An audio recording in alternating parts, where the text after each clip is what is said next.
Now back here to the U.S. and to the health care law. The individual mandate has always been considered by friends and foes of Obamacare alike to be the heart of the law. The White House argued just that point at the U.S. Supreme Court. Well, it turns out millions of people can now get out of it by filling out a short form. So is the administration delaying the individual mandate now as well?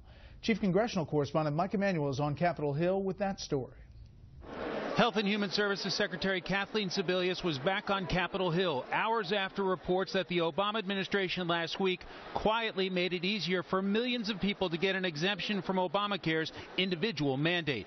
Now they just have to say their plan was canceled and the alternatives are too expensive. All of these provisions that came out in this rule that was sort of hidden, not very much exposed, you feel that was already in the law previously, and this is not a new piece. The new piece is not the hardship exemption, which has always been part of the law. Okay. It allowed people who could not find an affordable option to also have the option of purchasing a catastrophic policy.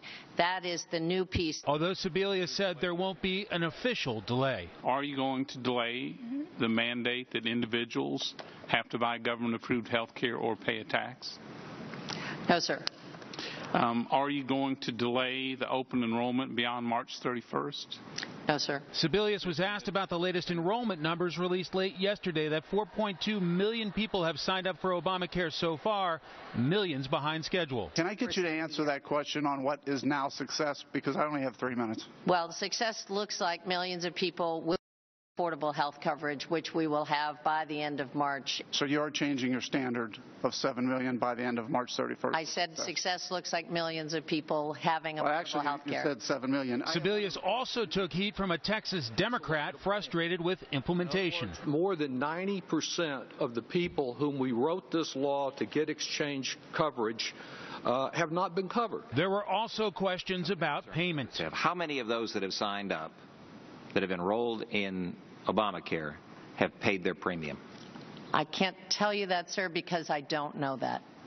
How can it be that HHS, in charge of this program, cites a number, 4.2 million people signed up, but has no idea how many people have paid? Sebelius said insurance companies have that kind of information. There are reports that up to 20% of individuals who've selected plans have not actually paid their premiums. That did not come from us. We will eventually, when the fully automated financial system is in place, have that information and be glad to share it with the committee in real-time basis. We just don't have it right now. Near the end, Sebelius was asked to promise there would be no more Obamacare delays. She would only go as far as saying there are no planned delays. Brett? More on this with the panel. Mike, thanks.